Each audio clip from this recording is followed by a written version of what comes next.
But you know, as far as my political views, I voted for the person who, because there's a lot of things that. Whoa, Mike said fine. I just talk politics on the we don't talk politics on the phone. No, short up. We don't do that. Oh no. It go down again. Did it? Listen to me. No, it didn't.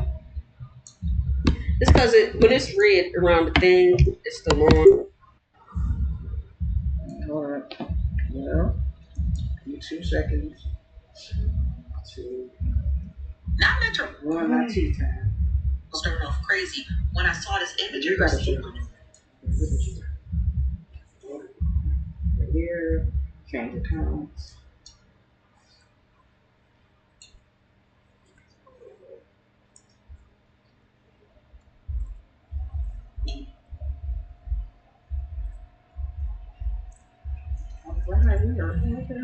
Chat. Oh, you're not up yet. Hold up. This nigga's a nice one. Engage in conversation. No. There's poetry downstairs poetry. after this. Oh, You asked about the event after. yeah. I don't know. Maybe. I was just curious because you Depends asked how- about it. Yeah. I mean, it's all over. We're out there. Got it important. Yeah. You know that. Why do I be earning top? What is it? Top? Yeah, I forgot. Same bed. Yeah. Why do I don't even be on these motherfuckers pages? Like, You must have shared. You asked about it. okay. I mean, I got something in my head though. If I was going to do something. Your social flex should be up.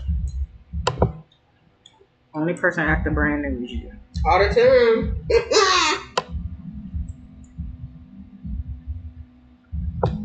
And I just re-added yours specifically, so.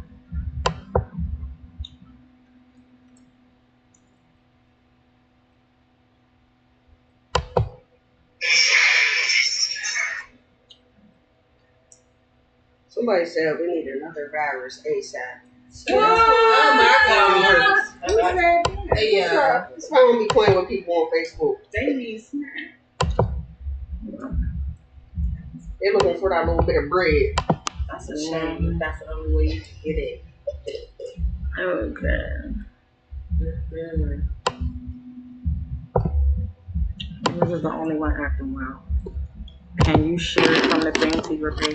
Yeah. Look at that. That way, because I don't want to have to take it down and go back up. Nah, we ain't doing that. Not after all my life I had to fight to get it up.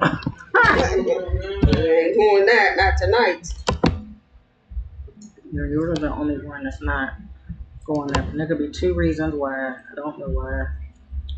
But it's not picking up the stream. And I It just don't matter. manually added your stream key, so yours should have been working.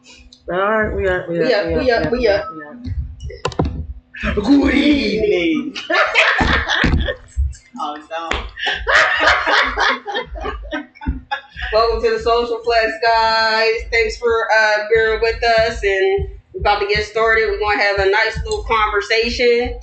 I am one of your Social Flex hosts and guides. I am Sierra Tompkins, and Where's the rest of it? wait, what is the rest of it? You're Sierra Tompkins. Oh yeah, 43 and a half. Because my birthday is on January 15th. It's coming up in 2 months. I am single. I'm super single. Like I'm single. Like I'm mad that you gotta emphasize. because like people don't understand like what single means. That's like I'm single. Yeah, it's like that. No. No. Situation. I'm gonna wait till y'all Yeah, come back. expression. And I am. I'm Carvisa Turner. I am your other Social Flex host and guide. I am 42 for a few more days. And I am widowed and open to dating. Tonight, we have a wonderful panel of folks Yeah. ready to tell their story, okay? We Yeah. are discussing separation and divorce. And what Tune it in, means get to you. into it. Let's chat about it. They're going to tell you their journey, their processes, their feelings. We're going to get it all out. All of it. On tonight. On tonight? On tonight. So I must switch the camera view this way first. This way. That's a lie. Yeah, It's this way. it went that way. It went this way. It went that So way. either one of you, you're in this camera right here. If you would like to state your name, your age, and your relationship, you don't have to. You can, but you don't have to. Share what you're comfortable Yeah, sharing. share what you're comfortable sharing. Whoever wants It's to all go about first. your comfort. So I'm Dar, 40 years old, 41 on the 27th. Okay. Okay. Birthday. Single. Okay. It's your girl, Crystal Bartley, aka Steel City Amazon. All right. Yes, and I am 38 years old. I'm currently married and separated. I'm separated. I mean, I'm not too, but I'm single. Okay, okay. Separated and open today. That's what it is. I wasn't going to say that, but since you opened the door. Okay. Woo. All right. You in this one right Hey here. everyone, I'm Ladina, 48, and I am separated. Are you open to dating? I am. I I am. Get her out. She's open. Dates. We'll talk about. I mean, No, I need to specify. we'll talk about it during the show. Okay, all right. Yeah, we'll talk about it during the show. Good evening. My name is Fawn. I am 45 and I am divorced. Are you open to dating? Are you Say open to to somebody dating? out there want to know. Are you open to dating? Yes, I'm participating. Please make your process. Are you going to? Do you want to participate? Or I'm a fly on the wall, but my name is India. I am single. How you apply? Because I wasn't going to be a part of You the really panel, can't see her. So she You really really can't all you see is her arm. Weird. I told her the truth and I said she could sit there safely. I did. Her Yeah. arm is on camera. That's It it. was. But thank y'all for letting me get my Yes, wall. ma'am. No problem. All right. So tonight, we are going to be discussing, like I said, separation and divorce. What that look like? What it feel like? What it be like? Anybody want to? I guess since I'm a social flex host and God, I got to start it off. So this has been a humbling journey, to say the least. I've been separated for 3 years, in the process of being divorced since 2022. So my paperwork has been in since October of 2022. It's been a battle because me and my ex are not even on speaking terms. So that makes it very difficult to move further with the process.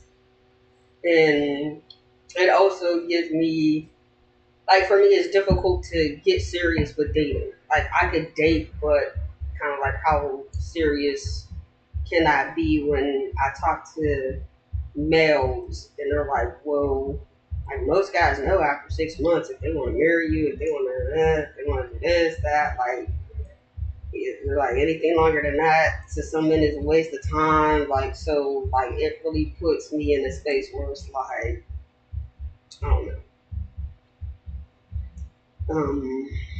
Anybody else? You got a question?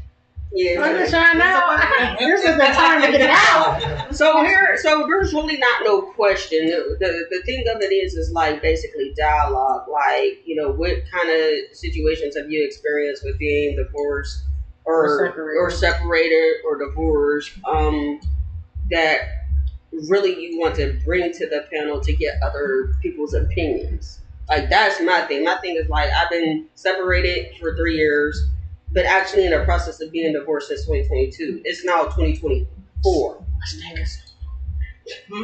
I know the answer. I just want them to know the answer. So what is taking me so long is when I originally filed, as asset. But I had to track him down to serve him. She actually served him. We had to go to his. She will do that. And this is my dog. When I tell you, She was like, okay, what I gotta do? I was like, ooh, you excited? Like, ooh. Give me the paperwork. She recorded it and she recorded it and everything, so he couldn't be like, I never got it, because we were sending, like, my attorney was sending stuff, like sending,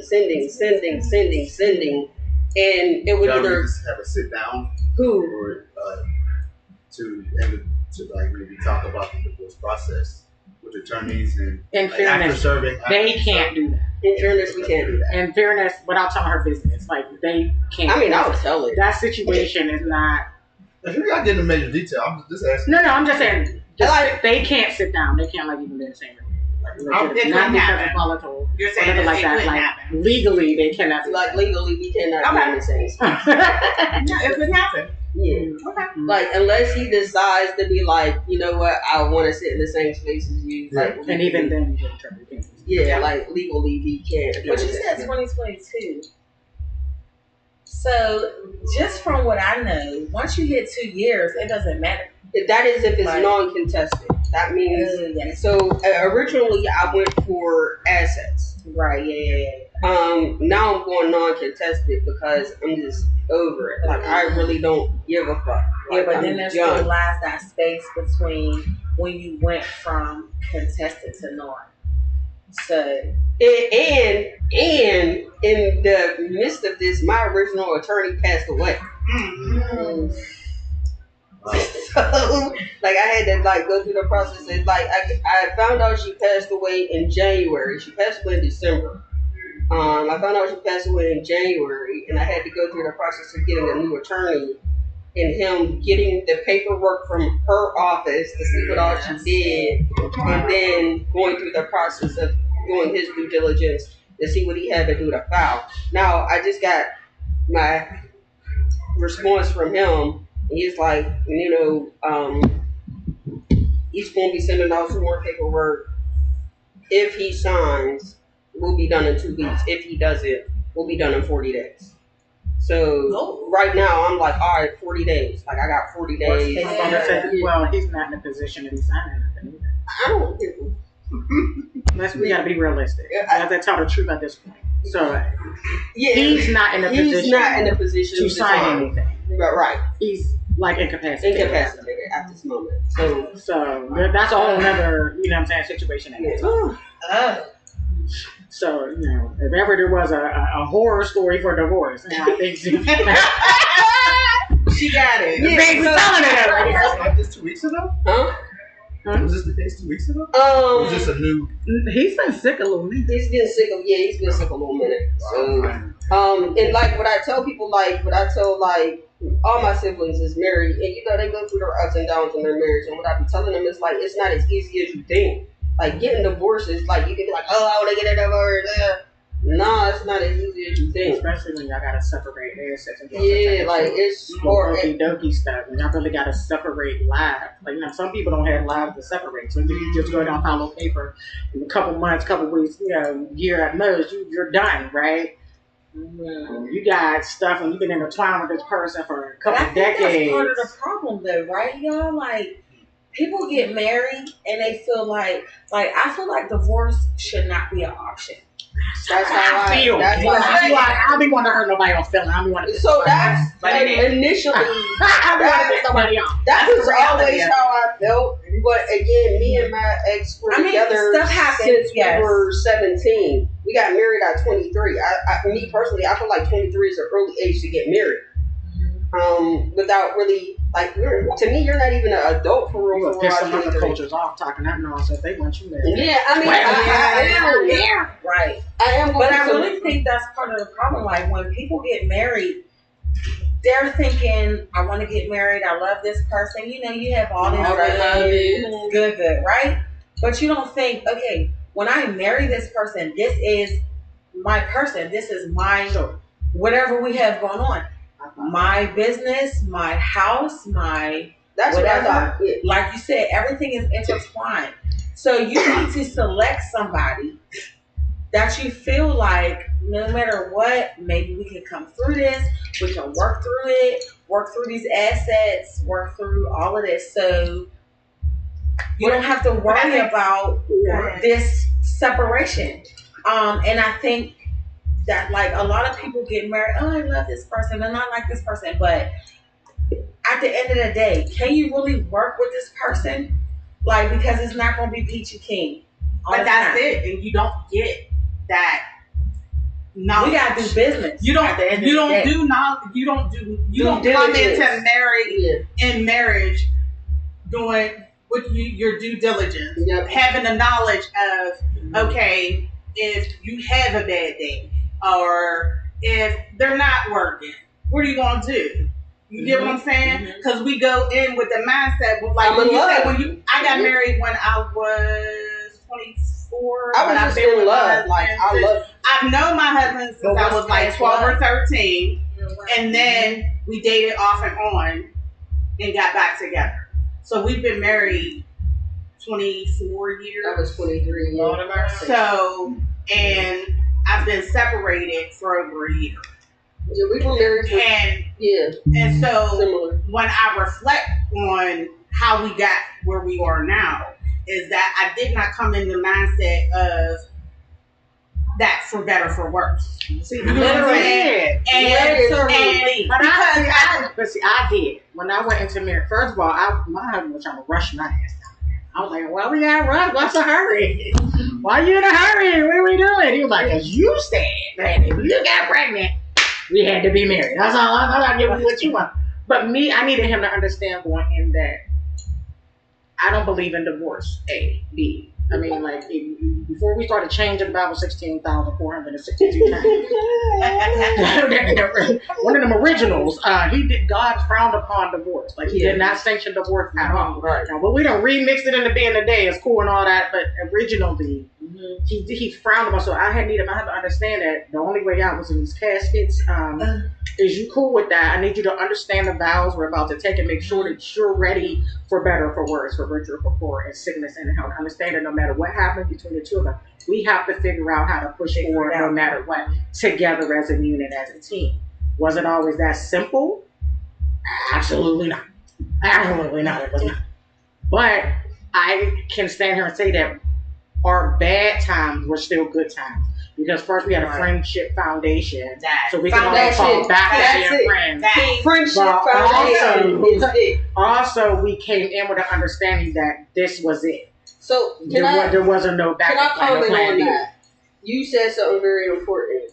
You said friendship foundation. And when I look at this situation with, like, we didn't come in on a friendship foundation. We came in on a foundation of liking and lusting for each other. And that wasn't the deal. So when we got to the bottom line of it, and again, there was, being young now that I'm an adult, there's so many things that I didn't look at, like upbringing. Our upbringings were massively different, which had a big effect on the longevity in how we view things. We view things. That shouldn't have went ignored.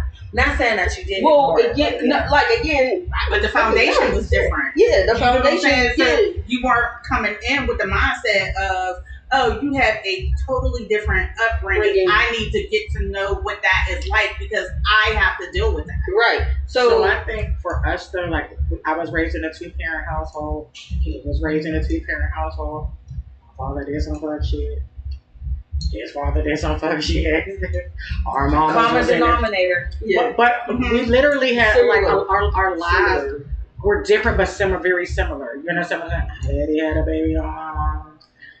Daddy But look had a at what baby you're on saying. his mama. Listen to the. But our listen. mamas were in it for longevity.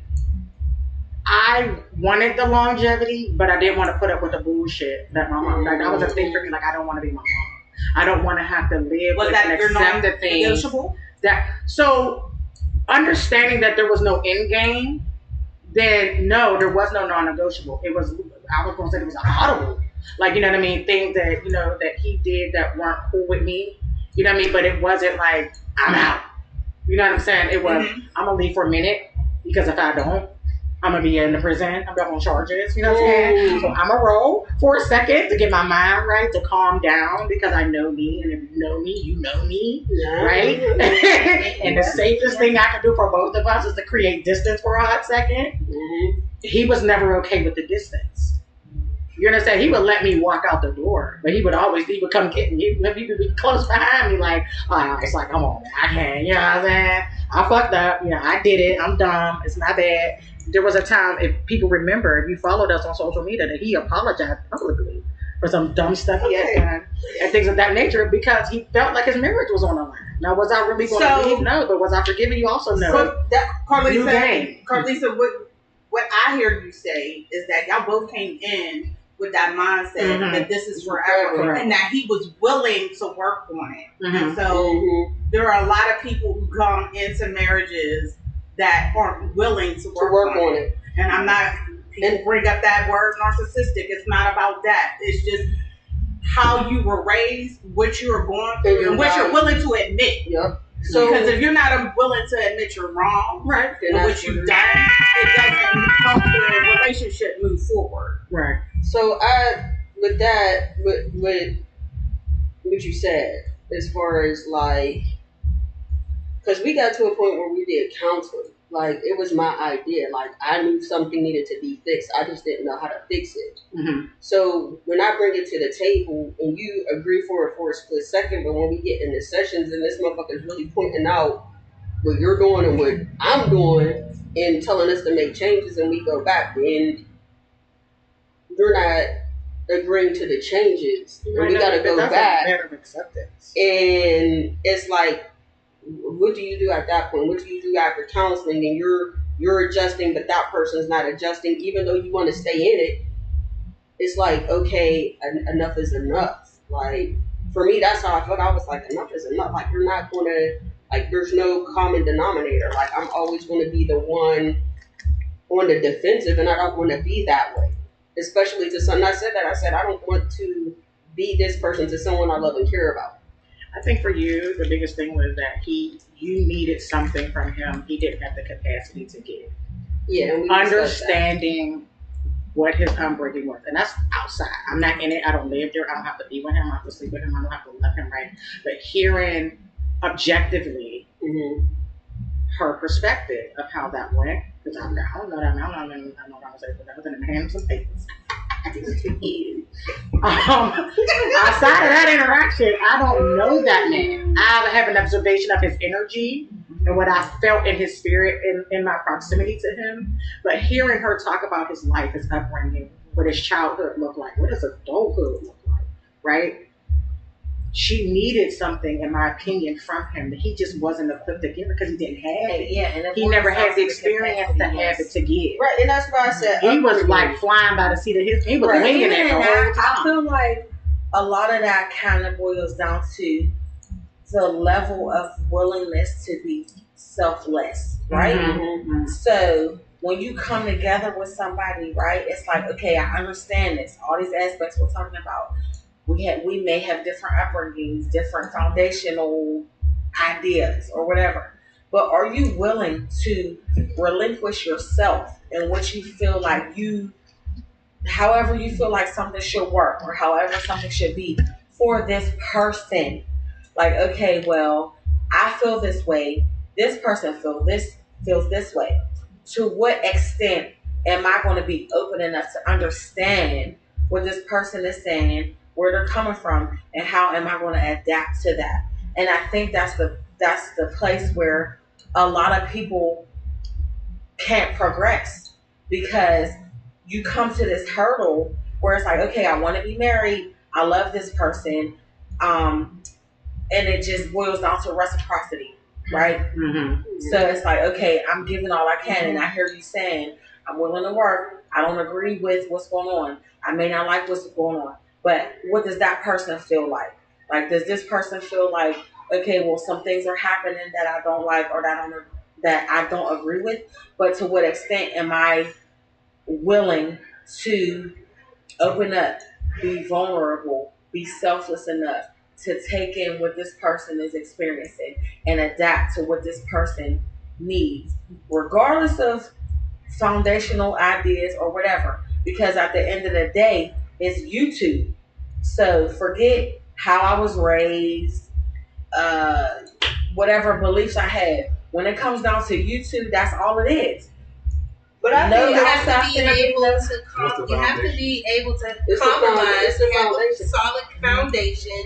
And I really suggest anybody who is interested in even thinking about becoming married and taking that step is having that therapy, Before. that counseling beforehand or immediately after, and continue with it. And not only it being a one side, it can't just be a one sided thing, but you have to be able to take care of yourself. So if you are a broken person, you need to deal with your therapy yourself. If that your partner is broken and has things that they need to work on, they have to work on that themselves, and then you can come together. Otherwise, you're on unstable foundation, and you're So that goes crumbling. back to me saying something anytime about you're trying to build acceptance. on Some top. people are willing to accept that They're gonna have damage. issues. And That was a lot of what I was dealing with. It's like I know things haven't been great, but I'm here to try to help you through that. Like there are things that I'm willing to help you through. Number one, you have to be willing to accept the help first and foremost, and learn that it's not your fault. Like some of these things are not your fault. Yeah, but that's a level of acceptance some people just never reach. Yeah, Like, and just facing because their you're demons is there, hard. and Doesn't because you mean- right. understand, I'm willing to do this. I'm here for you. Doesn't mean they're gonna be okay. Like, okay, I understand. This is what. And do No, Right. they have to do their own work. Right. So just like Crystal was saying, like I have learned that when you are broken and you're dealing with a broken person, you have to put all these pieces together within yourself. You got to understand what's going on with yourself before you can build with somebody else. Yeah. If you're trying to learn what's going on with yourself and learn what's going on with this person, that's in shambles. But what I have learned is like if you're together yourself, if you're whole, you're healed, you're confident, you love yourself, and then that person is the same. Then when you come together, you have two whole pieces that can come together, and now you can progress. Are you ever But when you're trying to pick yourself up and build this person, and the other person is doing the same thing, now you're both on wobbly crutches, and you have to just try to figure out how to get through all of this. And then, like you're saying, just because you may understand it doesn't mean that this other person understands that. So now you're fighting more and more and more, and the more you fight, it doesn't mean that this person is going to understand it. Well, I want to touch on something she said too about friendship. I feel like after a while, I felt like the friendship was important. Like we didn't have a really good friendship. We had a relationship and a marriage. We had kids. Like it was like, okay, but what about us? What about us being friends? Did y'all like each So other? important. I mean, like y'all came to love each other. And then that most was of that another love, did y'all part. like each other? But was it really love? But was it really love? And for me, like I said, like I can answer for me and say yes. For me, it was. For him, somebody asked me like, "What's the worst thing that like in your marriage? What's the worst thing you think you've done?" And in my mindset, I'm like, I fell in love with somebody who was in love with somebody else. I don't think that man let that girl. But go ahead. I mean, that's your point of view. I don't. I feel like friendship is very important in relationships, right? Because I feel like if you have a friendship established, then you understand this person, like you truly understand this person to their core, right? I feel like what is kind of offset is when we're dating, we don't date until we truly get to know somebody. What I see, and I'm guilty of it myself, like you date somebody, you may go on a date or two or three, and you're like, oh, I like this person, you my man. Or I like this person, you my woman. But do you know this person? So now you're in a relationship because you said to each other, you're my man, you're my woman. But you haven't given yourself the time to truly get to know each other. So within that, right? If you allow yourself to truly date until you really feel like, okay, I know this person. And what a lot of people don't like is that can take years. Yes. And you still don't know. And you still don't know. And you still don't know. Lock everybody on so fast. Because the So fix now- be in sometimes. Right. But so now you're in an What about obligation, right? You're in an obligation because now you're like, that's my woman, that's my man. But then you're still getting to know this person. It's like, shit. Some people need to learn. I'm with this person, but I don't really like we don't how know how they to do do that. this. No, we Or gotta I don't learn like that. how they do that. So now you're fighting because you're like, well, I don't want to give up on my relationship. And you're fighting for something. See it. But had you allowed yourself that time to get to know that person, it could have been a year or two. You're like, you know what, I'm not really feeling that. And now you dodged the bullet. So what I was talking to somebody earlier about, just dating right now and all of that stuff. And like I said, we was kind of going back and forth. I'm like, I don't know I'm going back and forth. But I was like, I don't want you to disregard your authentic self trying to be in a relationship with me. And I don't want to change my authentic self trying to be in a relationship with you. So if you can't accept what I'm currently doing and involved in, a friendship is cool with me. Like, I'm cool with being your friend because, again, like in my poetry, I said I'd rather have a friendship than a relationship. I'd rather be your friend. I'd rather rock out with you as a friend and have conversations than be in a relationship and now we can't stand to be around each other. So, but a lot of people aren't real with themselves in that. Like, just because you're cool with somebody and you kind of connect don't mean it has to be a relationship. Like, it might just be meant for you to be friends. You could you could just, like you said, just chill. It might be meant for you to just be platonic friends. Because you learn from everybody. And I think you will personally know when that person is it could be your right now person, or it could be a long-term relationship. Right. I think that you know sometimes, but like you said, we are such in a rush. Our culture wants to be with somebody. Everybody is so bent on being with someone. We don't want to be alone. So the person that she calls Halfday, this is like that. I could truly say like that's my dog. Like we've been talking in like possibly situationship, whatever. But there were some things that he brought to my attention for me that I didn't even know. So the first thing, like when he was like, "Yeah, I want you to date other people." And for a man to say that to me, like, it was super odd. I was like, wait, like, other people? He was like, yeah. Like, he's like, I'm secure of myself. And you were in a relationship for so long, you need to figure that out. The other thing he said was like, I don't think that you know what it is to love yourself. It's important. He was like, what I want you to do is write yourself a love letter. And I did, and you know how long it took me to write that love letter? It took a long time for me to write it and fully understand it because I didn't know how to do me. I was so used to doing my husband, my kids, like all of that. You gotta know what you want. Yeah, like it was like, okay, I had to figure out me. And once I figured that out, it's like, man, I like to fucking joke around. I like to play around. It's easier to weed and seed. Yeah. When you know yourself.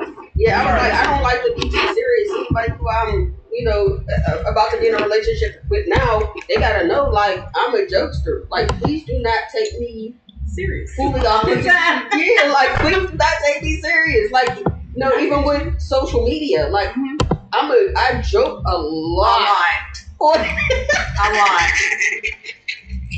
On social media. So it's like, if you have a problem with my social media posts, you really don't know me as a person. Like, you don't, like, you can't understand what it means to be in my space. So, that's part of it. Dora had, she just stepped off, but she had mentioned something about, getting into relationships and dating, and this could take time and all of that.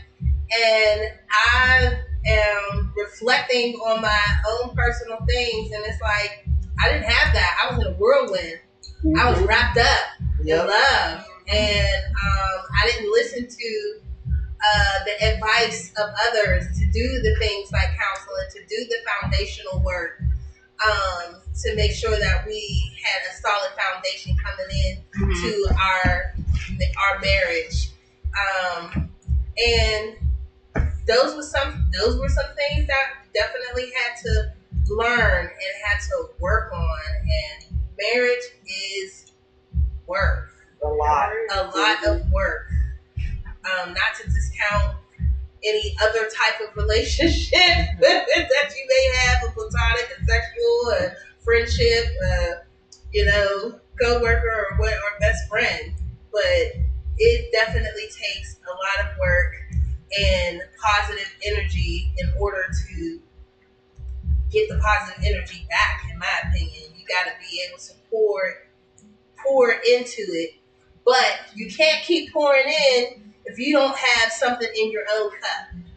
So you have to take care of yourself while you're in these relationships.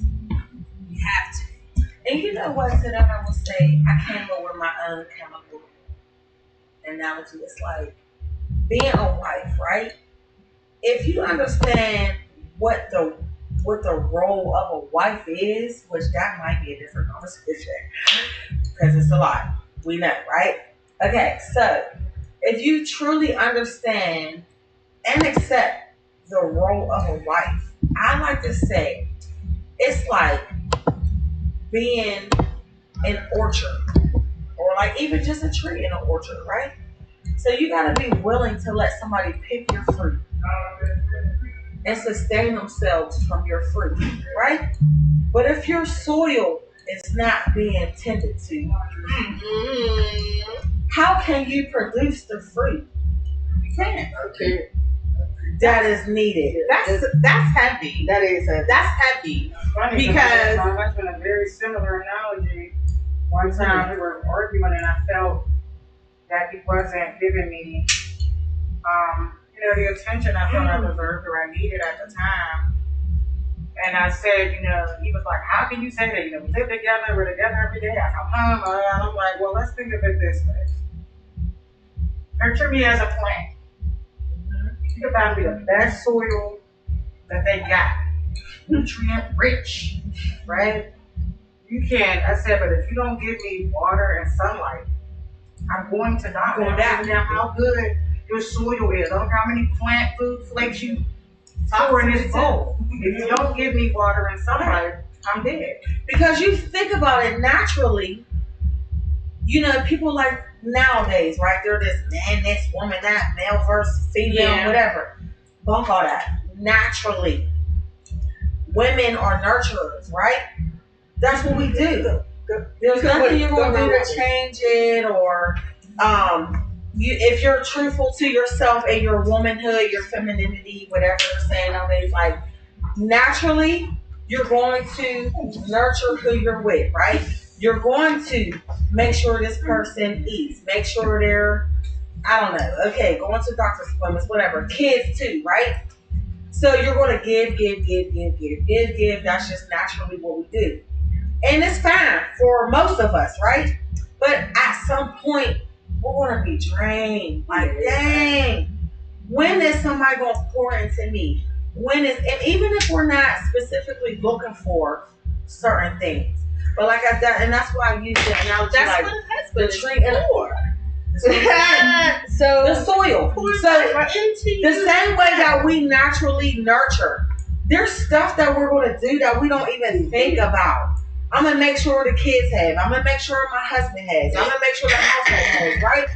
But the husbands have to do the same. They have to be willing to do the same. Even if we don't say, I need this, or I need, are you going to be attentive enough to see? To be more in Like how even Carlisa said, the plant. When you're looking at a plant, you can see, that leaf is brown. I gotta do something. The plant ain't gonna say, help me. You're gonna look and see the leaf is brown, the dirt is dry. What do I need to do to help this plant reproduce or help? You're gonna do it. So it's a matter of selecting somebody who you know is going to naturally do this, who naturally pays you attention. So Organically. I don't want to interrupt. We got somebody. They told her it was canceled downstairs, so she left and went home. Why So would y'all tell that lady that? if you I Haters. don't know what camera she. Hold on, I'm about to put it right Okay. there. Either that camera in the middle, just your name, your age, and if you would like to say your relationship status, you can do so. Hi y'all, Shanae Love. Oh, is it not? You No, Shanae. Hi y'all. 31 and I'm engaged. So, I like that. It's because when we look at other beings, like when we look at plants, even animals, like an animal can't speak to say this is what I need, but as an animal owner, you know, when they need something, we're like, oh, we joining on the spot. But when it comes to another human, it's like, And you know what? I gotta say this real quick, right? Because that's just reminded. I got in so much trouble because I made a post, right? And I said, and I'm very unpopular with this one. But I hear a lot of women, I want a husband, I want this type of man, I want this, I want that, right? But another analogy, like I said, it's funny to me how you can't keep a husband or have a husband be happy or whatever or content in your situation, but you got these little dogs that you tend to. If you tend to your man the same way you tend to these little Fluffy, dogs, okay. the one chick on, I'll be like, damn, she got whole napkins for the dog's paws and I see Why? it. Good gourmet meal. I said, oh. if you attend to your man the same way you attending to these little dogs, I bet he'd be happy. Or your mate. You attend to your mate. Because it goes both ways. Yes, it does. I have a good example of what you said that happened to me in my short duration of my marriage, which I don't even call it the marriage. I'm still looking at the marriage. About 7 months. Now, wait a minute. So I don't even know if I want to call that a marriage. No, I mean, you was I married. was in so a it was relationship marriage. for about 8 years, so we knew each other very well. So it wasn't like I just met him and we fell madly in love. No, we knew each other very well. And then I think they thought marriage is what they wanted. And then I think when we got into marriage, I don't think they were built for it. But one example would be like it was dinner time. And you know, when I was a kid, I grew up in a 2-parent home, and I seen my parents interact. I seen them fight, you know, and then go back to sleep, like nothing happened or whatever. And, I mean, I didn't even see my dad out the house. He's out the house butt naked in the wintertime in the snow. I've seen all type. But at the end of the day, they stuck together, right? He was not playing. My mom didn't play. My mom didn't play. You know what I mean? But my dad, they bumped heads, but they loved each other, right? So that's what I knew. And so in the relationship I'm in, like we're at the dinner table, and she had already made dinner, and I was coming in from work or whatever I was coming in from. We both have kids, so she got step kids, I got step kids. We're a combined family, like the Brady Bunch type thing. And so I'm sitting at the table. How I grew up, like whenever whoever's sitting at the table, whoever's in the kitchen, just do whoever's at the table. Not necessarily got to be the man or the woman, but whoever cooked. You know, so she already cooking. I'm sitting down with the kids. So she come and bring a plates for the kids. And then the kids just start eating. So I'm looking up there like, where's my plate? And I didn't mean for it to sound some type of way. Maybe I did say it some type of way. Maybe she heard some type of way. She heard it. But She heard it different. I was humble because my kid was in the room. So I know I didn't say it some type of way because my kid was there too. She was like, oh, I don't serve. She made it a point to embarrass me in front of the children at the table that I got to come get my own plate to make. She don't serve men and all this. And I knew I was in trouble then. I was raised kind of the man. They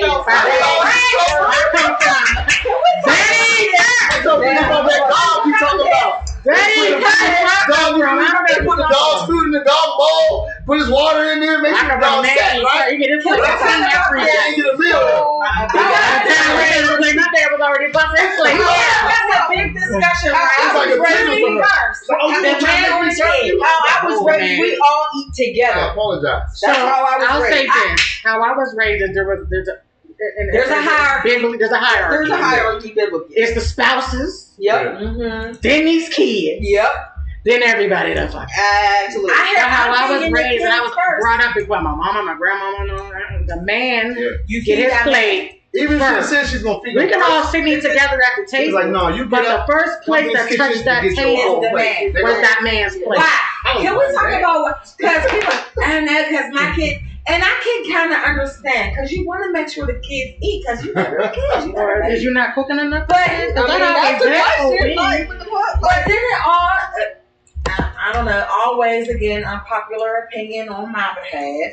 But I like look at that. it like the man is our protector, And provider. provider. You respect that man. Professor. Go ahead. So what if, off chance, what if something occurs and this man got to fight? He got to protect the house. He got to, who knows what's happening, right? And we just so happen to be eating before this instance, right? That man done worked all day.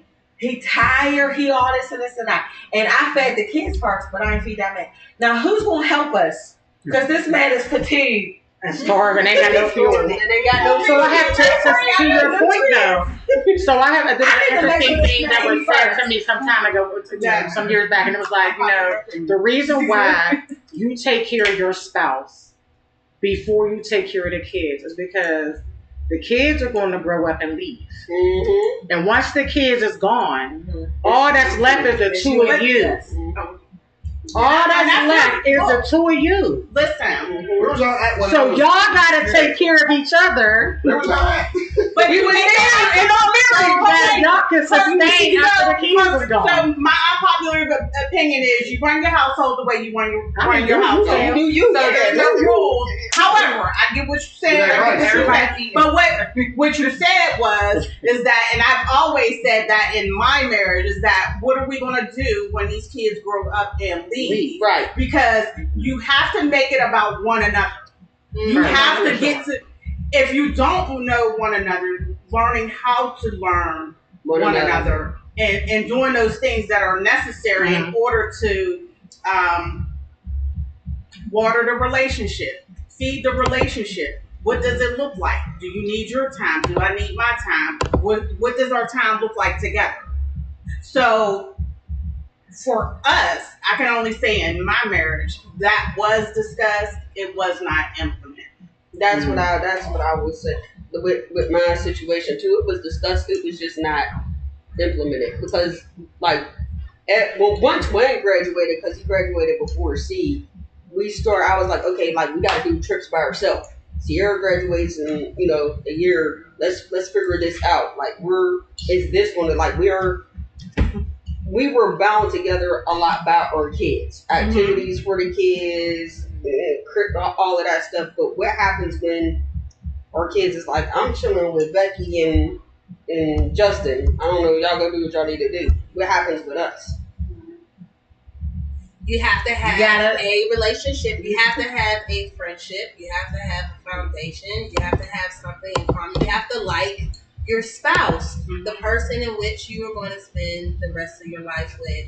And if you have problems, trying to work them out is the best way to go. But some people just, sweep things under the rug, pretend like it doesn't happen, and then things get worse and worse and worse. But when you deal with them head on, come out, well, you would hope that you would have the best outcome possible.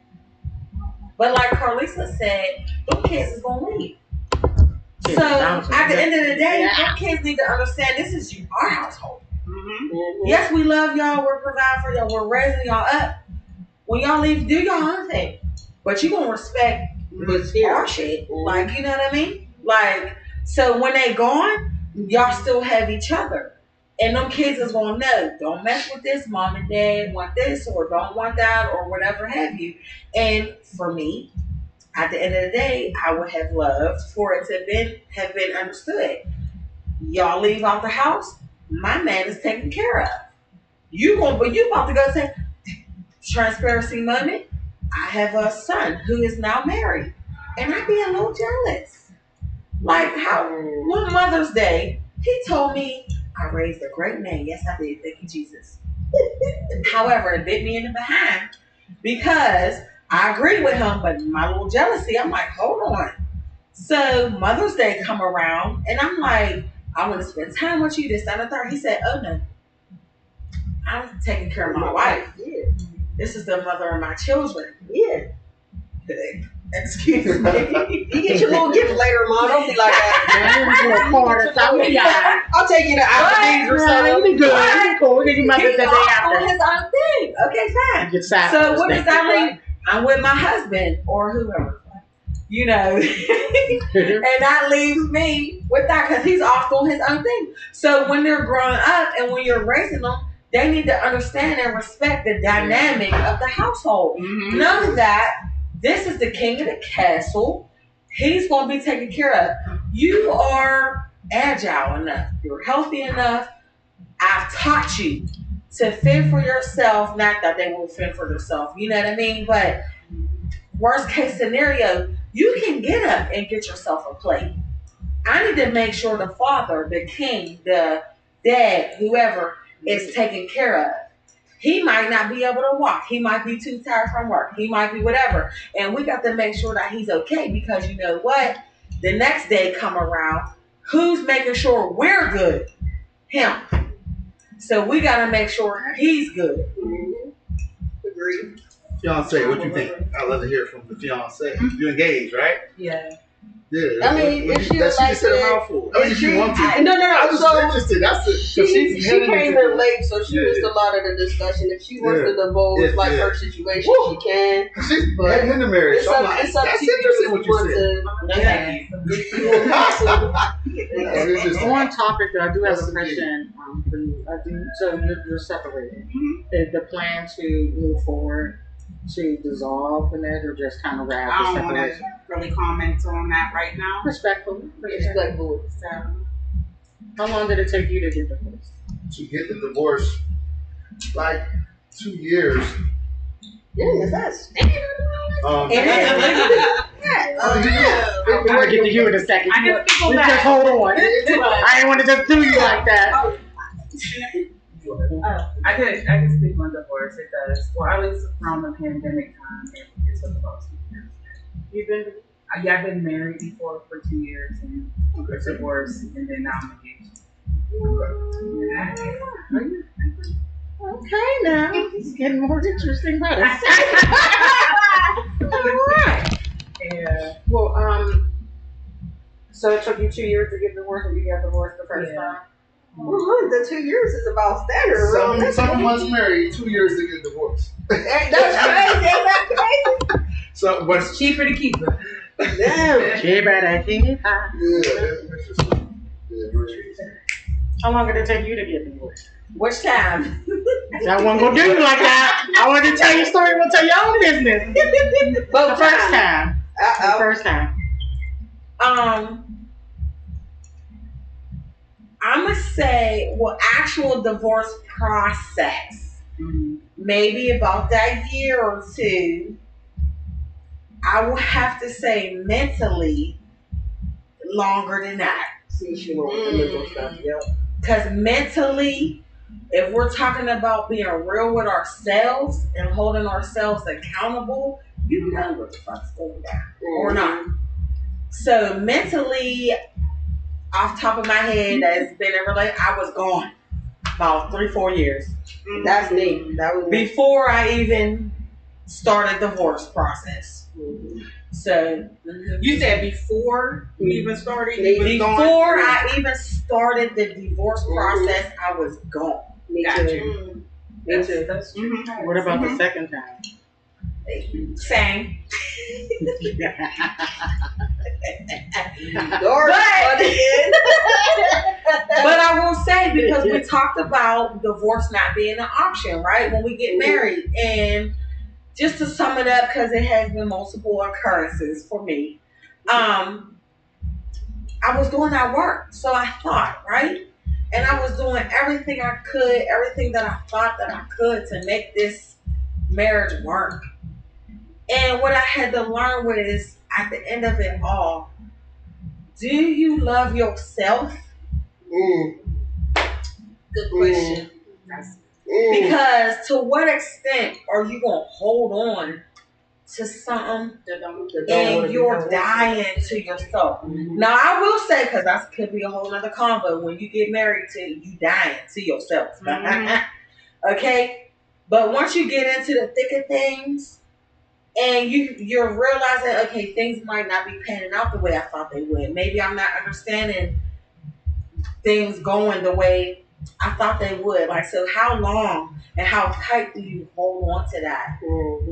Because, again, I'm a firm believer divorce should not be an option. But once you get to the negative side of things, like, you got to love yourself before all else. And one of my favorite things that I saw to help me out a little bit with that is, like, I saw a picture of hands holding a rope, right? And it's like you hold on to this rope. And is it easier or less harmful to yourself to let go or to hold on? Because the more you're holding on, you're creating bruises and burns and scars. And that's right. So when do you decide, or if you even decide to let go? It's going to depend on what's on the other side. Right. Is it like, because the way you won't get hurt, either way you're basically getting hurt. It's yourself. Yeah. It's yourself on the other side. Yeah. You don't let go because the grass is greener on the other side, or what's happening over here that ain't happening. No, it's all in yourself. Because when you decide to separate from somebody, you can't look for somebody to rescue you from that per se. You got to be okay with yourself. Because what if you get a divorce? What if you separate and you by yourself? You got to be okay with yourself, because that's enough alone to drive somebody crazy. Well, that's what, somebody asked me, like, with the separation. I said for the first, I think, like, 6 months to almost a year, I know 6 months was super dark for me. Like, I sat in my own shit. That's when the Social Flex was conceived, because I was going through so fucking much. And I was trying to heal. I was trying to get myself together. So I was like in a, like, for real, a dark place, but I was detoxing. I was detoxing from that relationship. I got super sick. Like, there was just so much going on. But like you, I started the process of mentally letting go like 3 years beforehand. Like, the year before I actually decided to leave, we had a conversation, and I was like, I'm going to let you know this is not working. Like, we have to do something. Like, I'm looking for an apartment. Like, I was being very transparent with my actions. As you should. And I was like, I'm looking for an apartment. Like, I cannot mentally deal with what is going on. So we can either fix it, or we're going to have to separate for my own sanity. And I was like, my comment to him was like, if you want to play, like, we're still good to everyone. We can still play like we're good to everyone, but we're really not. Like, a lot of people were like, oh, y'all were our favorite couple. And I'm like, you really don't know the insides. You never know the ins and outs of somebody's relationship. Just looking at a book, cover, you never know what the details of the chapter is going to read. You guys. My face always snitch up. Yeah, telling you. I ain't thinking that. I just don't say it. Listen. But I think that separating, and I haven't experienced the process of going through a divorce, but the process of separating is such as grieving. I am grieving the relationship in which I once was in for 10 years. Yes. So how long have you been separated? For very recently. Oh, you just Very recently. So all of this is very new to me and fresh to me, and I'm feeling wounds and scars opening up. But the thing about it is, I have to be willing to look at that and also look in the mirror and look at myself to see what it is that I was bringing to the table. Or not. or not, or the lack thereof. Absolutely. So, and being transparent with myself to be able to level up and grow and heal is definitely a process. So I encourage anybody and everybody to check their mental health first before entering any relationship. Facts. So you said something earlier about being healed. And I think that's an interesting because she says that a lot too. Like, oh, you gotta heal your hands. You gotta heal. And for me, I always looked at her when she said it with such conviction. I'm like, but you're never really healed. You're never really healed. And I know that, and I came to that revelation because I had to have surgery at the beginning of the year, emergency surgery. And so, though the wounds from the surgery seemingly have healed, you bump one of them. That meant still hurts. Yeah. So I say that to say, we have scars. One thing, I went through some things. This body got wounds on it, but though they seem to have healed, they're not healed because there's still pain attached to those scars, and the right amount of impact will reopen them. That's a wide open. So, what I'm saying? Will tear any one of these wounds dead right back open. So you can get to a place of healing, but you're never going to be fully healed because the right circumstance can come along and really drag you right back to phase one. Trigger. Did you get closure? At the split, at the time of the split, before the separation, my situation, I didn't get closure. We just separated. Right? And then my partner was asking if we could come back together and get closure. But to me, it was like, it was not authentic. It was like a couple years after the fact. To me, it seems like you had now created an idea that you wanted to push to the public to say. You just wanted to get me there so you could say this agenda. Because we've been split for 2 years. Like we could have been had come together. She had to get to a place where she was comfortable enough. Right. First of all, to be able to say so much like that to you. Because women are very emotional creatures, and it takes some time for us to come to terms. Even to ourselves, we might have fucked up at that. We don't like being wrong. I think it went like this. I think because how the split went, because you had said it's cheaper to keep it. I actually was one of the stupid men who gave up my home and moved into her home. I had advice from the marriage counselor because it's a new wave society, it's a new millennium, whatever. The marriage counselor was like, women do this now, and I was like, nah, but I'm traditional. And it's like, just give it a chance. So I actually moved into her place. After 7 months, I was homeless, left her with everything, and had to move out and start all over. Right. So at that point, I'm trying to figure out what the heck went on. Right. So for 2 months, I was without closure, without sleep, praying to God every night. Wondering, I was only supposed to get married once. Now I'm wondering, I let somebody trick me into marrying for 7 months. Now I can never marry it. You know what I mean? I lost that to this. I was furious, infuriated, all type of feelings going on in me. Right? I couldn't get no closure because I was being made to look like the bad guy so that she can have her departure, right? Complaining to society he was a bad man and that whole role. So for a couple months or a year or so, I had to be the not around bad guy so she could have her, for societal comfort. And so after all that, I felt so disgusted. I was like, you just threw me out there. I know what you did to me. And then after a year, it was like, oh, I want closure. I'm okay now. I'm ready. And I'm like, you just threw me in the street. I don't ever want to see you again. I don't want to be in the same room with you. Why would I want you? So why would I come in a room with you? For you just threw me out a year ago. Why would I come in a room with you? For you now to disgustingly talk about me. I feel it. And make stuff up. When there was no legitimate reason why we even broke up anyway, because you're only supposed to get married once. So it's like, nah, we ain't no closure here. That's a question. So that's a question because sometimes it's bigger than the two of you because y'all have children involved, or a child rather involved. Yeah. So do you dislike her more than you love your child? Well, I got my share of custody. That's not my question. You're my question. Yeah. Do you dislike her more than you love your child? That's impossible. So then it does not hurt you, because at the end of the day, your child has to live in the center of the dysfunction I mean, what between the don't two hurt? of you. Closure, giving her closure, or what don't hurt? What do you- The closure, whoever gets the closure in the end, coming together to have an amicable conversation to find an amicable Balance. solution benefits your child. Mm-hmm. You to a side, there's a baby that stands in the center of the dysfunction, Yeah. who you owe it to find common ground.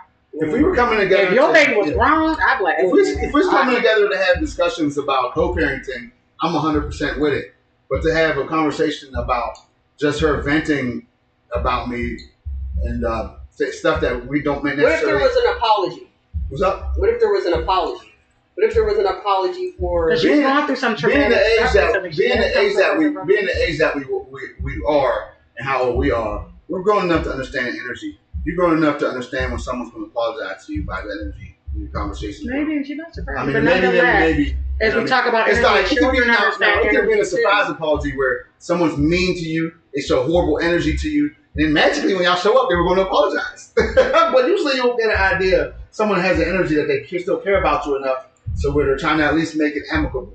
Or you feel like, no, this person's just trying to get you in the room so they can get off on you, and then and that type of thing.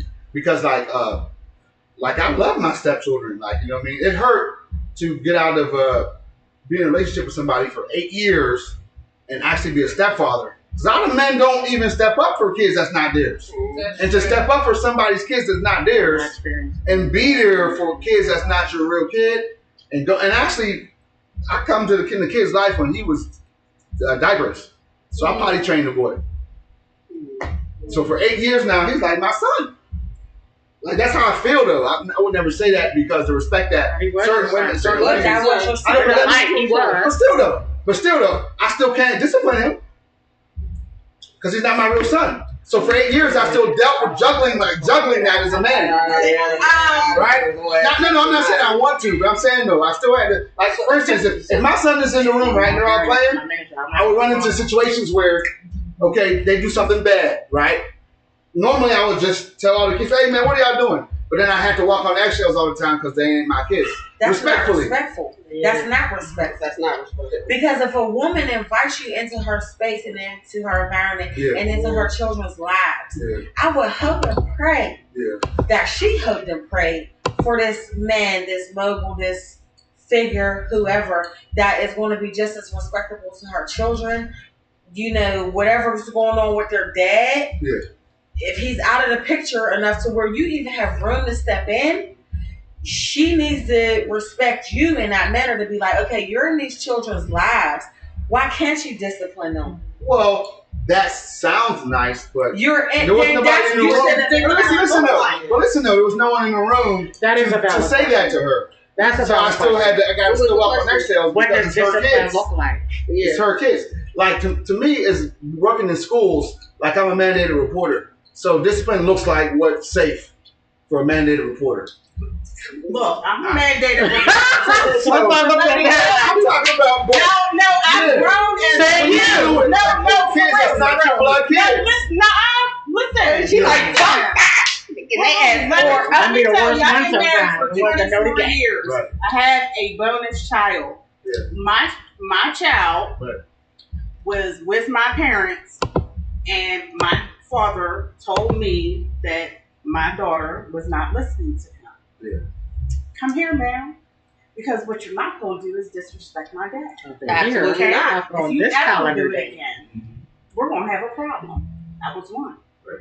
Second time, my baby, we was probably crawling, and it was her and my daughter. I said, don't let him on the bed because he might fall off. Well, he fell off the bed. Their dad was like, who do you want to beat you? Me or your mom? It was like, Mom. That. Wrong answer. No, that's the answer. Wrong answer. Because my husband, you don't want him to beat you. You don't even want him to discipline you with talking. Because my kids was like, Dad just talks so much. But this day, I had to beat my kids. because they let their little brother fall on the floor. Yes, there was an issue with the other parent, and my husband had to deal with that. But at the end of the day, you're still the parent. That child is in my care, and I am responsible for it. Listen, but you're still a parent. Listen, I didn't do anything that would be childlike. Hold up. You know what I'm saying? We have to look at the discipline. What we have to look at though is when it comes to that, when it comes to bonus kids, you are still their parent. You created a union with their parent. Right. So technically, you are their parent. I got something. Yeah, that's your opinion. Yes and no. Also has to Hold on. What yes and no. Mother I'm with says. They were. Wait a minute. Different woman when they were dating, the woman I'm with he was just some dude that was around. Right, but I feel like they were only married for 7 months though. They were dating. But for I feel like that's a years. conversation So no, that he needs wasn't. to be had. Once they got married, yes. Like we talked about foundations and everything else. Yeah. Why would there not be foundations with this? When you come together with somebody, that should be a conversation that should be had. So you know you're with this man, right? I would hope and pray that there's maturity levels in which that would allow the parties to come together and say, listen, these are the parents. This is what our rules are or whatever. If this child does not abide by the rules, this is what we agree on. That's going to happen, so on and so forth. Will this man chastise this child in these ways or not? Does this man need to send this child to their father? Or is this man able to say whatever things to whatever extent? You know what I learned being a bonus?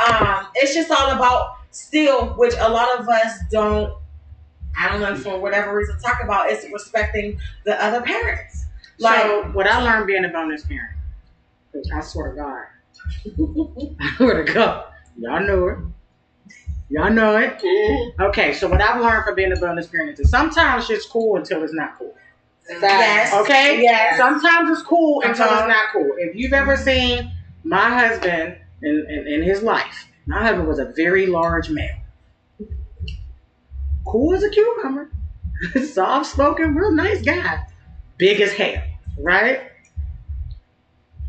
He doesn't have to do a whole lot of talking. He didn't have to do a whole lot of talking to get his point across, kind of say his piece and keep it pushing. And discipline was cool as long as his method of discipline was, come on, man, I'm telling you. When discipline had to be upped again, it was a lot on me to be like, because you want to be like, no! Right. And I did that a couple times. I was stepping like, well, what did he do? Well, why you look like that? What did he do? What did he do? Right? And he and I had to have a conversation. He let me say, he said, now you're either gonna trust me to be a father and to be the man of this house, or you're not. You can't keep running interference every time I go to say something. Every time I stand up to say something to one of these that kids. comes with the foundation, right? That was a me thing. That's me. That was a defect in me. It had nothing to do with foundation. Literally, that was a me problem because I wanted to give my kids all the protection I felt like I never had. All of the love I felt like I didn't get. All of the affirmation I wish I would have received, right? I'm wishing upon my kids. Everything I did, I feel like I was robbed of. I pour upon my children. So when he would stand up to get his foot across, it was like, no.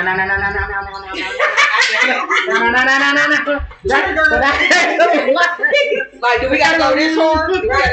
But I still feel like if foundations are laid so, when it gets ugly and there's unexpected things that occur, you have that common understanding. I still was scared. It took a minute for me to get down to fear. Even though I knew you're not always healed. Like you may say but something like that. Let me just finish my thought. So when you were saying that you're not always healed, it's a trigger. Yes. It's not. It doesn't have to deal with them personally. It has to deal with you. And then you whether that I didn't trust them, if they were hurt for real, I was like, but the thing is, Carlisa, is that what we were saying earlier when we began is that we rush into stuff. We're not talking about these things. Right. They come up in process. Right. You're not, like you said, you're not going to be healed. So you're at an altar, you're with someone who's probably either half as broken or more broken than you, and you're trying to get on this journey of healing together. And you're not, if that person does not want to do the work. That's it. Marriages work. Yeah. Working on yourself is work. So with healing, there are triggers. Like I got into a conversation with somebody I was talking to because they said something that reminded me of my ex. So we almost got into an altercation. He was like, "Wait, did this situation ever happen with me?" And I was like, "Well, no." So you can't. He's like, "You can't treat me like you treated that." But I was triggered. So this, Carlisa Trigger talked has about. power. There's a lot of power that comes with trigger, and it can be abusive sometimes. And depending on what you do with the trigger, it's hard to go back. Is someone Take it back. Why is it so hot in here? It's It's about not like It's not hot in here. You smell it? We probably got our hookers up back. I smell incense. Because I got a little nervous. I'm like, No, so nobody else I smells. smell incense. Charcoal. Like incense. Like the fire alarms are going off or something. I smell the grill. Yeah, real smoking something. Yeah. I got scared. I'm like, Go ahead. You were saying? Oh yeah, I was definitely saying about having your initial thought and feelings is natural and genuine, but that second thought and that second decision on what you're going to do next is what is so crucial when dealing with people, dealing with your partner in a relationship. Absolutely. So it's like, yeah, you might have that first initial reaction, but that mindfulness, having mindfulness is very important. It took me a little second to get there. I got Communicating. Definitely got to. Mindfulness, key word. Mindful. Yep. So Carlisa spoke on not really being healed, right? So I get it. I just kind of differ with that because it's like you can be healed. Like we're talking about triggers and things, right? So let's put into perspective, right? So let's say if we're in battle, let's look at our soldiers, right? You might get shot, you might get cut, you got a wound or something. Are you gonna keep going? Or every time you're moving and you hit a bush, and you're moving and you hit a rock, now the cut's open, and you're gonna, oh my God, I can't go on. Or do we know that this could be a trigger? This could open this wound, but I got to keep going. I cannot stop to allow myself to bleed out. I got to keep going. So You can I do feel that, like but truly that being doesn't stop the healed. fact that the wound is open again. That's my But point. okay, right. Your reaction to you opening that wound is being one healed. thing. No, I don't It's feel the that. result. I feel like your reaction, It might not hurt as much as it did, but it's still open. But it's going to It's stand still up there. again. It's still affected. Here's what I'm missing about me. I feel like your reaction to the wound being reopened is going to say if you're healed or not. Because if that wound opens and you're able to possibly patch it back up and keep going, you can get yourself through that. Not to say that your wound can't be reopened. You have to take the time to treat the wound. So That's if you're healing. People get so infected. if you're triggered, sometimes you have to stop. Right. That's emotional intelligence. Right. Now we're cooking with gas. So as a Now we're cooking with gas. So as a therapist, I worked with my children last year about emotional intelligence. It helped me as much as it helped them because I'm an emotional person, and I didn't realize that I might not act out, but I act out. You know what I mean? I'm passive aggressive. Like you mess with me, I got you. I'm not fucking with you. That's it. Period. Lord of mercy. And I'm not saying that it's gotten worse, but I'm trying to get to a point where I can express how I feel when I'm triggered. That's me. And that takes maturity. That takes therapy. That takes talking to people and doing the tough That's work. being healed. Because it doesn't I'm always looking happen, for- and it doesn't happen in our marriages. That's why they break up. Because you're not doing the work. We gotta look at it too. Whenever you get like a wound, or they're depending on the wound. Like if you get a deep gash, where do you gotta go? You gotta go somewhere else for can't someone treat it on else. your own. So Right. that's therapy. Right. When it gets too big for you to handle, sometimes you gotta sit with somebody else to help patch you up. But if it's a little scrape or something, you go get a She band-aid. That's talking a, about like sticker bushes, and then you keep crying because you got some sticker bushes. well, that's what I'm saying. Like if you like you fall and scrape your arm, So let's that's a even light think about that's this, a light right? scrape. So Yeah. you get a So band-aid even some think needles about this. cords. On your way to therapy, there's going to be stuff that's happening on your way to therapy. Can you compose yourself and keep yourself together enough to get yourself to therapy? I walked in therapy crying, That's bawling healed. some days. You know Because you're truly healed. like- And if this wound is opened up, I may leave a trail of blood, but I'm at that therapist appointment.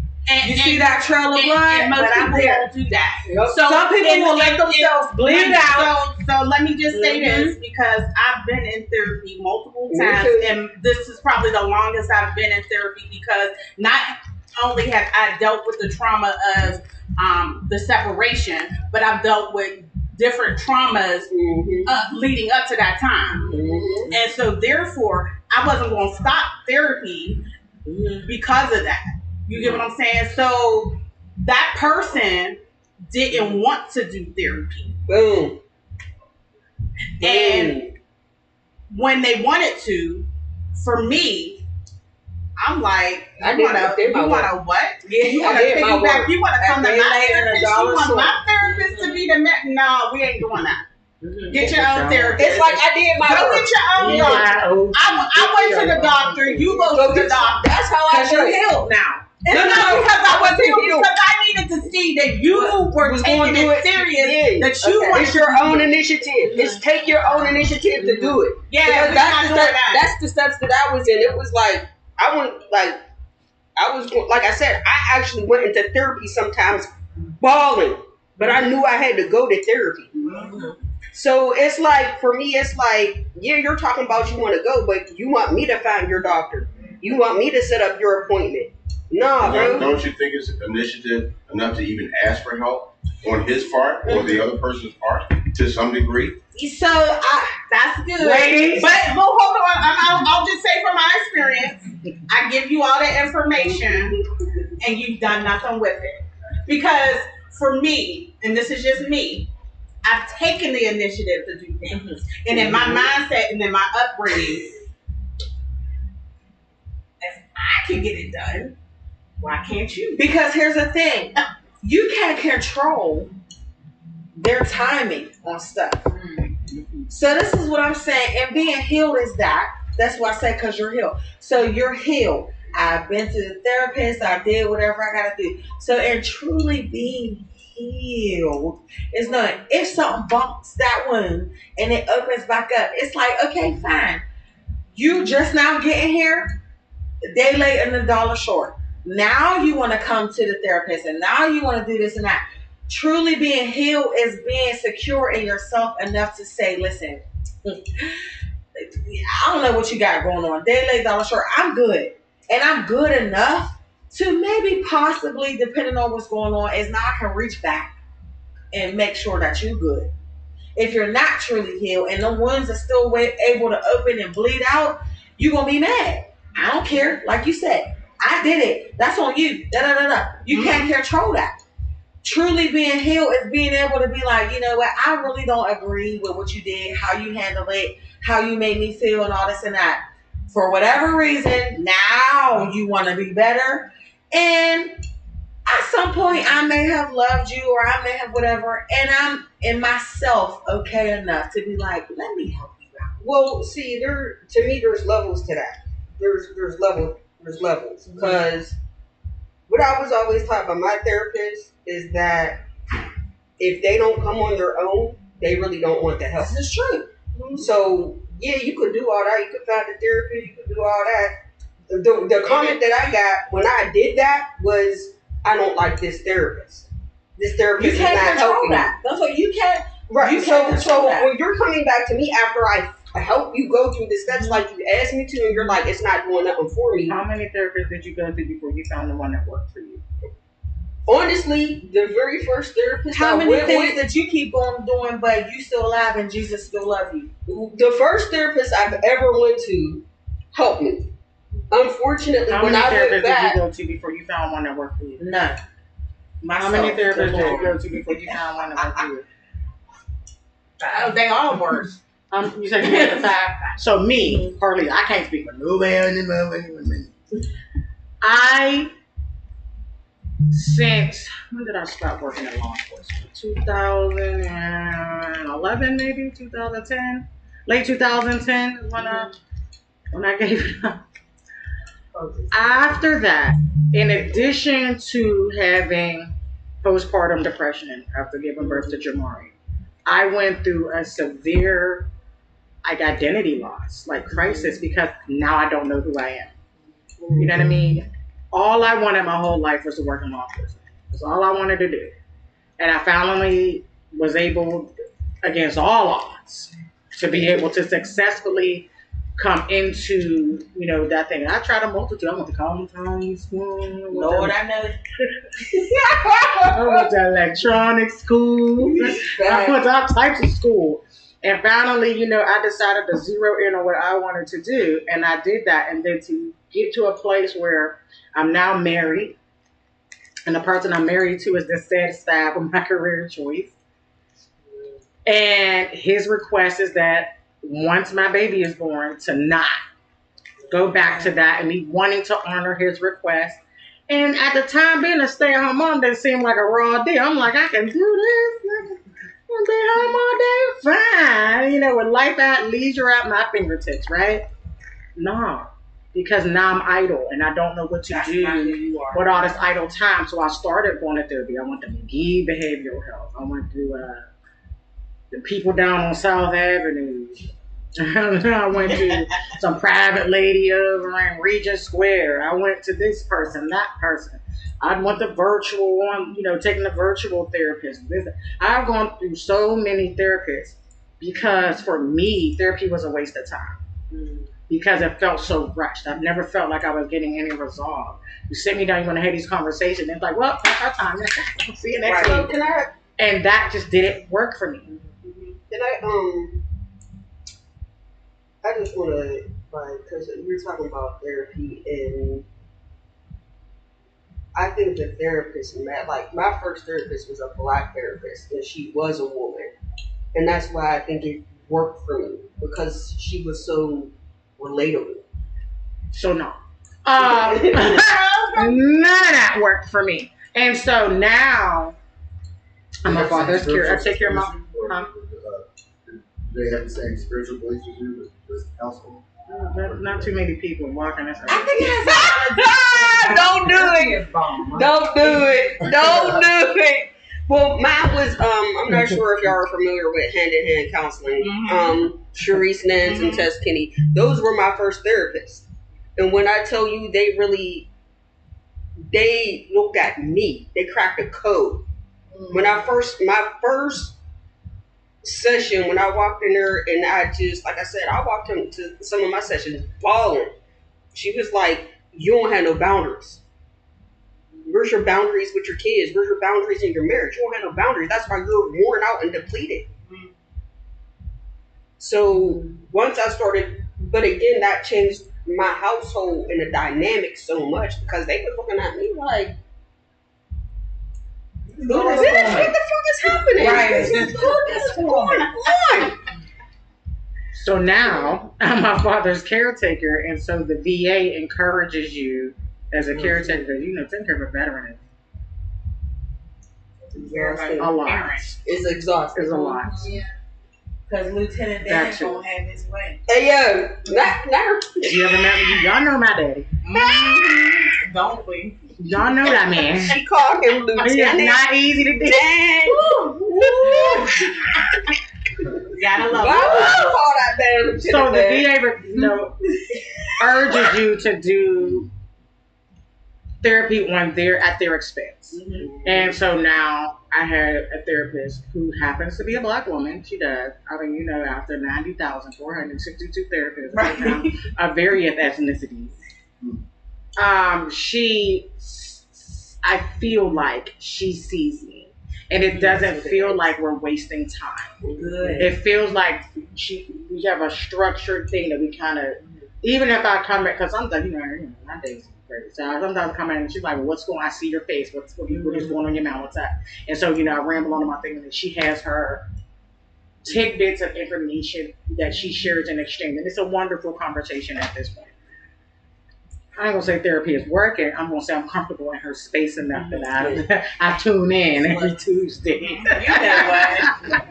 I get it, but I feel like I tune in every Tuesday. You gotta tune in. It's like it deals a lot. It depends on your own personality, because I've taken psychology classes myself, and I feel like, you know, not knocking nobody, like when you're somebody who knows yourself and you're comfortable in yourself and you can communicate, you know, within yourself, you naturally do like self-reflections and all these types of things. You don't really need somebody per se to kind of jog you to think, okay, well, what could I possibly be missing, or what could I, you know, you do all this on your own. So when you find somebody who can see that, and they can see like, okay, well, this person already knows what they got going on, and where can I insert certain things to help these type of people? Then you find your match. Like, and I know for me, I'm one of those type of people. Like, I do my own like self-reflections, and I'm so in tune with myself and all of this cliche stuff or whatever. Can I ask you a question? Yes, you can. So when you're looking at that it's like, how does your self-reflection and your self-care, like, it's a lot of stuff, but how does that translate to everyone else? As far or as do you not care about how it translates? Well, as far as how I treat others? Well, like, for instance, if you're like in a relationship, mm-hmm. how do you feel like that would translate to your partner or your mate? Because it's gonna be like if the shoe was on the other foot type of thing. So if I see that my partner is upset or whatever's going on with this person, I'm going to then internalize and be like, how did I say this? Or in me understanding this person, okay, I know how I said this. I know what I meant by it. But how did this person internalize and that's it? It's always a case of what you said versus what was heard. Right, and what can I do? Even though I don't agree with it, because you's tripping. Like, what could I do to kind of switch up how you're receiving my message? Mm-hmm. That's what I was getting to. That can be a tough space. That's what I was getting to. Because a lot of us don't allow that to happen. When you're in a room with your partner, and then you're at the point where you're wishing there was always a third person there. Because one person says something, the other person hears something. Y'all never hearing the same thing. But you have to be able to that's when the relationship starts. That's when the relationship is strained at that point. Because you're not going to always have that third person. Right. So, and then for somebody who thinks like this, like me, me personally, like I'm always the bigger person. I'm always the one who got to care about this person. I'm always the one who got to. But what I've learned is, it is what it is. But the key is, if you find somebody who also thinks this way, you might come to a common ground. Like, people are like 50-50 this, 50-50 that. And no, you give 100, they give 100. It's a good Bible verse for that. Amos chapter 3, verse 3 says, when you come as one, you should walk in one accord. Basically, when you come together, you know, one leg can't be walking that way and the other leg walking the other way. Yeah, you gotta be comfortable with having the uncomfortable. Y'all are two, but y'all gonna have to walk as one. And trust. One leg go after the other. Trust is a thing. So what I believe in is listening to comprehend instead of listening to respond. Like, in a lot of my conversations, I'm like, especially when they get kind of saucy, I'm like, yo, I'm listening to you to comprehend. So I'm going to repeat back exactly what you said to me. Mm-hmm. So you said this, and this, right? Mm-hmm. So you can be like, either yes, I did say that, or no, I didn't. because I'm trying to comprehend where you're at. I'm trying to meet you. You're on trying level. to translate. So Yeah, I yeah. use this with You're my kids a communicating with lot. them. Let them And I know that say you are it's about listening. translation because I don't speak your language. Right.